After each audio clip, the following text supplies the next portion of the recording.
Dormir tranquilo con Eva Bach. Un podcast de Experience CaixaBank.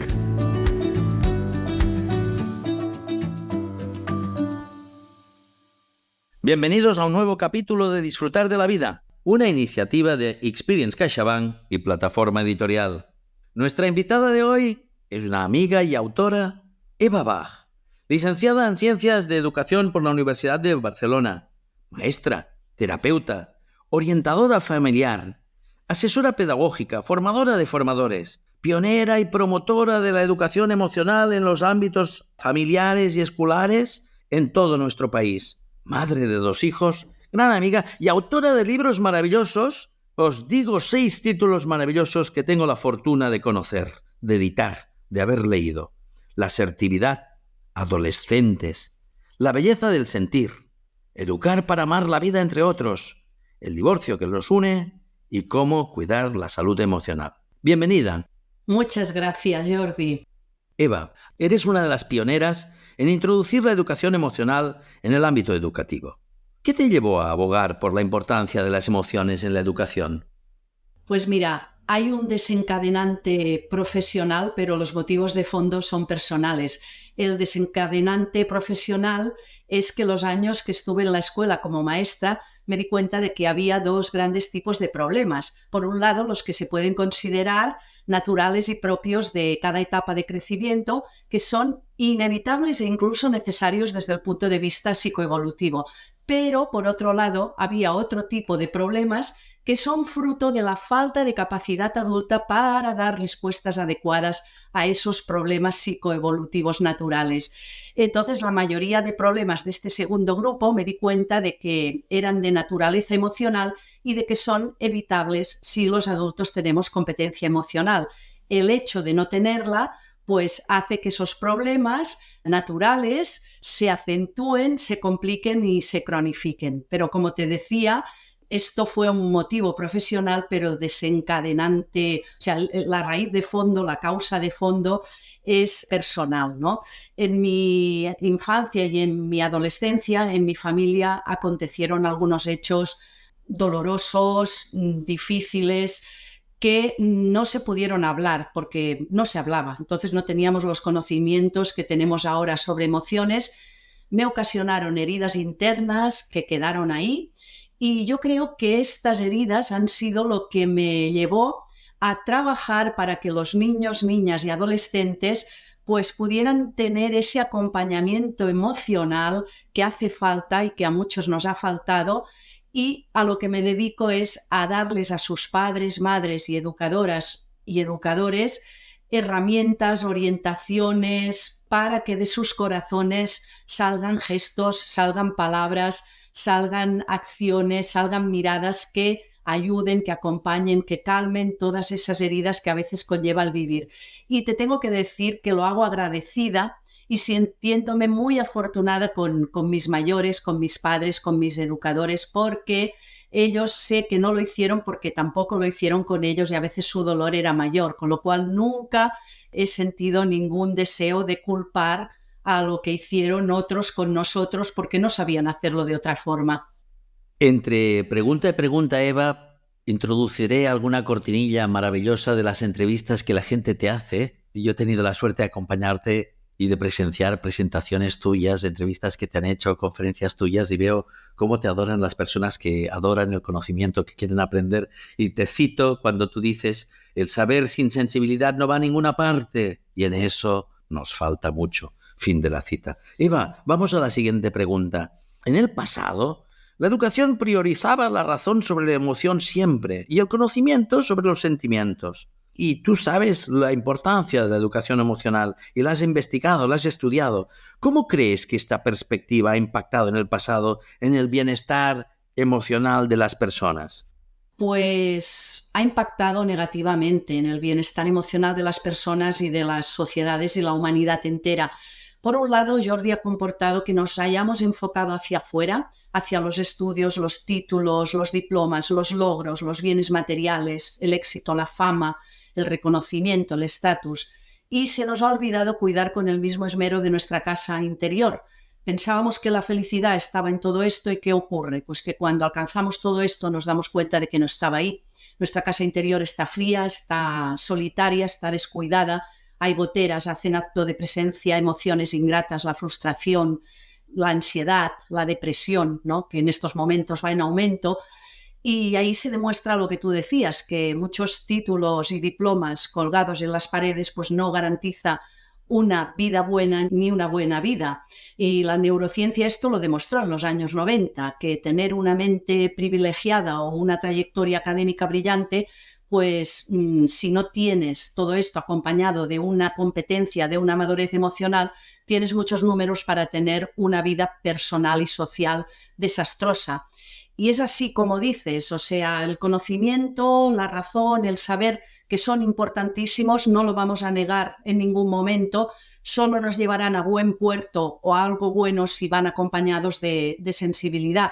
De hecho, Howard Gardner ya comentó que una persona muy inteligente sin un uso moral de esa inteligencia podía hacer saltar el planeta por los aires. Por lo tanto, por más amorosos, bondadosos que seamos y que queramos ser, si no aprendemos a transformar, a canalizar esas emociones viscerales, primarias, que a veces irrumpen en nuestras vidas, que nos asaltan, que boicotean nuestras mejores intenciones, pues nos va a ser muy difícil vivir y practicar esos valores lúcidos, sabios, sublimes que queremos, porque al final la moral y los valores tienen necesariamente un trasfondo emocional, si no son pseudovalores, no son pensados pero no son vividos, no son realmente practicados. Por eso uno de los retos más importantes que se nos plantea es el de educar a las personas con sensibilidad y desarrollar esa sensibilidad desde la infancia y cubrir ese manto que necesitamos en nuestro mundo para la humanidad. En La belleza de sentir yo decía que las mejores obras que se darán en nuestra sociedad, la transformación futura y presente que nos hace falta, no será obra solamente de mentes brillantes, sino también de personas con exquisita sensibilidad. Es maravilloso que menciones a Howard Gardner, un autor que conocí y admiro y que editaba en una época también muy feliz de mi vida, donde en un catálogo feliz coincidían Howard Gardner y Eva Bach en ese catálogo. Yo conocí a Eva Bach después de publicar su libro cuando estaba en Paidós, Desedúcate, que ella coescribió con Pere Dardé. Es un libro que me acompañó en un viaje a América Latina y cito un pensamiento de Eva, cito, saber idiomas sirve de poco si no hablamos el lenguaje del corazón, fin de la cita. Y esto es en línea con lo que decías de Howard Gardner. Qué buen mundo el de los libros donde un catálogo editorial puede contener obras de Eva Bach y de Howard Gardner. Seguimos, Eva, porque me hace mucha ilusión compartir tu saber. Has mencionado que la educación emocional puede prevenir la violencia, mejorar la salud psíquica, física, fomentar el bienestar personal y social. Dos preguntas alrededor de esto. ¿Puedes compartirnos algún ejemplo de cómo ha tenido un impacto positivo en la vida de las personas, esos seres, esas personas, esos educadores o educandos que han adoptado esta educación? Y la segunda pregunta, ¿cuáles crees que son los requisitos fundamentales para implantar y mantener con éxito la educación emocional en escuelas y familias? Es decir, cuéntanos un poco qué pasa en las escuelas y en los lugares, en los centros donde tú formas, cuando formas a personas que están en el mundo de la educación. ¿Qué pasa con la educación emocional cuando se pone en movimiento? Pues mira, realmente antes de ir a ejemplos concretos vale la pena enfatizar lo que decías, porque tenemos informes internacionales que se han hecho en varios países del mundo que aplican programas de educación emocional y se ha constatado en la evaluación de dichos programas que realmente aumentan todo lo maravilloso que necesitamos, que es la motivación, el autocontrol, el bienestar personal, el autoconocimiento, además de lo que tú comentabas de prevenir de manera específica e inespecífica la violencia y las conductas de riesgo, mejor aspectos como la autoestima, como la empatía. Y evidentemente en las escuelas los climas de grupo, la cohesión, la delicadeza en la comunicación, que creo que es donde tiene que desembocar la educación emocional, en comunicar con alma, en comunicar con corazón, en poner corazón a la escucha, a la mirada y al habla. Todo esto se nota, se percibe, se ve incluso desde fuera cuando vas a escuelas que han tomado esa opción por la educación emocional. Y además de todo esto, que no es poco, porque mejorar todo esto yo creo que es, estupendísimo, pues también se ha demostrado que cuando se aplican programas de educación emocional mejora el rendimiento porque estamos más disponibles para el aprendizaje. Si nuestras mochilas personales pesan menos, pues toda esa capacidad la podemos orientar hacia aprender y hacia crecer. Y se mejora incluso, hay datos de que en un 14%, o sea que es importante, el rendimiento también sube. Como anécdotas personales, también, en este caso con familias, podría decirte, pues relacionadas con los libros que he publicado con Plataforma, muchas madres, porque mayoritariamente son madres que han leído Adolescentes, qué maravilla, pues me han dicho que han utilizado frases concretas que sugiero en el libro, que las han dicho casi como si fuera yo y que les ha ayudado mucho para acercarse más a sus hijos e hijas y para comprenderles mejor. Y ahora que con Cecilia Martí acabamos de reeditar esa versión ampliada, actualizada del divorcio que nos une, pues muchísimas parejas, nos dicen cómo les han ayudado las orientaciones que damos, las pautas emocionales que damos para vivir el divorcio de una manera menos dramática, mucho más amorosa y mucho más madura. Aunque para mí, te voy a decir que la quinta esencia del crecimiento emocional la resume la historia de aquel sabio que cuentan que se iluminó y los periodistas que van a todas partes pues fueron a entrevistarle y le preguntaron si antes de iluminarse se deprimía. Y el sabio contestó que sí, como todo el mundo. Y la siguiente pregunta fue si ahora que había alcanzado la iluminación se deprimía. Y el sabio respondió que sí, como todo el mundo, pero que ahora ya no le importaba o le importaba menos. Por tanto, la aceptación humilde de nuestra vulnerabilidad, de aquello que nos supera, de aquello que no nos gusta sentir, pero que sentimos aunque no quisiéramos sentirlo, y el poner conciencia en todo esto es el gran avance, así como poder armonizar todos esos sentimientos contradictorios que tenemos a veces sin enloquecer y sin arrojarlo de malas maneras sobre otros. Creo que este es el mayor beneficio que se obtiene en todas partes donde se hace una apuesta por la educación emocional, ya sea personal o ya sea social o educativa. En tus libros, Eva, en tu obra, en tu pensamiento, en tus seminarios, en tus presentaciones, en tus conferencias, yo he tenido la suerte, lo repito, para las personas que nos escuchan, de haber estado a tu lado en algunas ocasiones, pero también leyendo tus libros. Hay un instrumento que puede ser una nube de palabras de un libro, agarras todo el texto de un libro, el ordenador lo procesa y te da una nube de palabras que los que nos están escuchando solo accedan a ello al leerlo, ¿no? Pero yo tengo esto impreso y las palabras que llenan la nube de tu conocimiento, de tu saber, de tu pensamiento, de tus emociones, de tus sentimientos, son palabras que nos dan muchísima serenidad y muchísima alegría y muchísima luz. Lo he visto en tus presentaciones, Eva. Entonces eso nos debe hacer sentir felices y curiosos para buscar tu pensamiento y tu obra.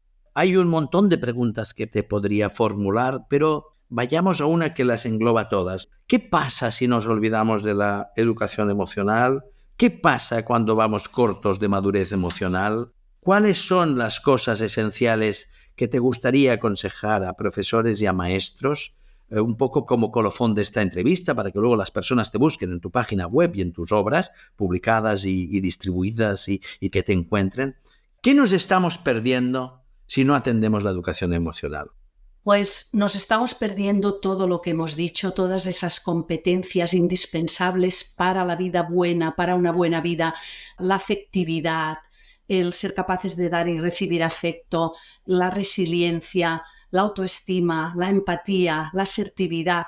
Todo esto nos estamos perdiendo, que es indispensable para tener una vida con sentido y una vida con una cierta alegría dentro, con una cierta alegría de vivir en el alma a pesar de todos los pesares, porque la vida vale la pena a pesar de las penas. Entonces nos estamos perdiendo todo esto y además tenemos unos perjuicios importantes si desatendemos nuestras emociones, tanto a nivel personal como social. Podemos señalar desde somatizaciones, trastornos y enfermedades que tienen que ver desde con la desconexión emocional hasta la negligencia emocional. Hoy en día tenemos estudios que lo corroboran. La medicina está demostrando que hay enfermedades que tienen un origen o una base claramente emocional. También cuando nos falta autoconciencia, autoconocimiento emocional, sufrimos más conflictos personales y de relación y podemos dañar con más facilidad a otras personas, como te decía al principio, aunque no tengamos ninguna intención, porque nuestras emociones nos secuestran y toman el mando, y entonces no hacemos lo que querríamos hacer y muchas veces lo lamentamos y otras tiene difícil arreglo o no lo tiene. También somos más manipulables porque si no gobernamos nuestras emociones, nuestra sociedad de consumo, con sus intereses, desplegará a nuestro alrededor herramientas como son la publicidad, como es el marketing, el neuromarketing, para crearnos deseos o adicciones o falsos espejismos a los que nos aferraremos para paliar esa desconexión, esos vacíos, esas carencias emocionales. Sin embargo, quizás lo más triste de todo es que si desconectamos de nuestro mundo interior, de nuestro sentir, de nuestro corazón, nos vamos a desconectar también de las demás personas. Nos será imposible empatizar de verdad, puesto que estamos tan cerca o tan lejos de las otras personas como cerca o lejos estemos de nuestro propio corazón y de nosotros mismos. Entonces, la desconexión emocional genera insensibilización y deshumanización, y esto es lo más terrible. Eva, justo antes de hacer la pregunta colofón, que estabas hablando del marketing, el neuromarketing y tal, vamos a hablar un momento de los móviles. Joan Garriga, un excelente investigador y pensador y autor, habla de tu libro La belleza de sentir, cuyo subtítulo es De las emociones a la sensibilidad. Joan Garriga dice, cito, que este libro es una aportación tan original como revolucionaria para el goce, atentos, para el goce de una vida íntegra, buena y vibrante. Pocos textos he leído que iluminen el tema de una forma tan realista, práctica, profunda y útil. Fin de la cita, Joan Garriga. Eva, hablabas de la tecnología. No hay nada que queramos más que a nuestros seres más queridos que acostumbran a ser entre ellos nuestros hijos, los en primer lugar. No hay nada más poderoso que la tecnología, con más recursos detrás, con más agendas visibles y muchas ocultas. La educación actual se enfrenta al desafío de educar a adolescentes digitales. Esto es muy distinto a nuestra generación, ¿no? Y por eso es destacable una noticia muy reciente, en el momento que estamos grabando esto, donde se ha creado una iniciativa Adolescencia Libre de Móviles, creada ya por más de 7.000 madres y padres que quieren liberar de la adicción que generan a sus hijos, la adicción a los teléfonos móviles. Prohibir para educar primero, ¿cómo gestionamos este instrumento tan poderoso que puede cambiar la vida de una familia, de una escuela, de una educación, de un sistema, de un país? ¿Cómo lo tendríamos que hacer? Pues mira, Jordi, yo estoy entre las personas que no son partidarias de prohibir el móvil, respeto cualquier iniciativa, pero desde mi visión pedagógica y también como madre, por ejemplo, yo no me sentiría con autoridad para prohibirle el móvil a mis hijos si yo lo sigo usando. No me parece congruente, no me parece coherente. Prohibir es más cómodo, sin duda alguna, pero no nos va a librar jamás de educar. Algún día tendré que educarle en el uso del móvil y el hecho de que lo haga cuando sea mayor, cuando tenga más edad, no garantiza que vaya a educarle mejor ni que vaya a utilizarlo mejor o más saludablemente, porque el problema no es de móviles, pienso yo, no tiene que ver con el dispositivo en concreto, el problema es de cómo nos relacionamos con las personas significativas de nuestra vida en la era de las tecnologías y de los móviles, de cómo nos relacionamos con esos adolescentes concretos. Y desde luego tiene que ver no tanto con el uso del móvil como con el uso de nuestros tiempos. ¿A qué dedicamos nuestros tiempos y qué tiempos dedicamos a nuestros adolescentes y qué hacemos en esos tiempos? ¿Les estamos transmitiendo en esos tiempos y contagiando desde la propia vivencia y desde nuestro propio ejemplo y congruencia la belleza de la vida offline, la belleza de la vida fuera de las pantallas? ¿Entienden que nos interesan sus vidas, ellos, la vida, sus inquietudes, sus potenciales, sus sueños? no desde el juicio, no desde la descalificación, no desde la exigencia o el afán de control, sino desde el deseo de acompañar, de ofrecer una mano, de estar cerca, con ese propósito honesto y amoroso de compartir, de gozar, de ayudarnos y comprendernos mutuamente. Uno de los grandes maestros y referentes que tenemos en el mundo de la adolescencia, que es Jaume Funes, y yo estoy de acuerdo con él al 100%, dice que educar adolescentes significa educar a personajes en línea que viven en red y que no tenemos que demonizar el aparato, sino ver cómo educamos con él, contra él y qué hacemos con él y más allá de él. Por tanto, ¿qué hacer, Jordi? Pues mucha comunicación, preguntarles, escucharles, orientarles, que nos escuchen y luego pactar, llegar a acuerdos para humanizar las relaciones y para recuperar la belleza del contacto cercano, presencial, directo, con mirada a los ojos, y recuperando todos esos tiempos especiales, todos esos tiempos kairos que no tenemos en nuestros tiempos cronológicos, el agradecer, el mirarnos a los ojos, el decirnos cosas bonitas, el pasar tiempos de vida lenta, de vida contemplativa, de alimentarnos el alma y la vida, todos esos tiempos que son tan importantes y que muchas veces no tienen cabida en las pantallas. Gracias, Eva. Es hermoso escucharte. Como colofón de todo lo que hemos hablado y como síntesis de tus más de 10 libros publicados y 6 que he tenido la suerte de editar en plataforma, ¿cuál sería el mensaje final para las personas que nos están escuchando, Eva? Pues el mensaje con el que me gustaría terminar tiene que ver con el libro que publiqué con vosotros en 2017, Educar para amar la vida. A partir de ese libro escribí un artículo posterior con algunos desiderátums, con algunas frases desde el alma que a mí me parece que sería bonito y deseable que pudiéramos decirles a nuestros hijos y educarles con ese propósito. Y voy a citar algunas de ellas. Serían las siguientes. Te educo por la alegría de educarte. No te educo para que cumplas mis sueños, sino para ayudarte a caminar hacia los tuyos. No te educo para que seas como yo quiero, sino para que seas quien tú eres. No te educo para retenerte a mi lado, sino para llevarte cerca de ti. No te educo para que poseas, te educo para que saborees. No deseo que te mueva una meta externa. Tu vida será más bonita si te mueve un fuego interno. No te educo para que busques lo que brilla por fuera, sino lo que te haga brillar por dentro. No te educo para que me deslumbren o deslumbren tus logros. Te educo para que resplandezcan tus ojos.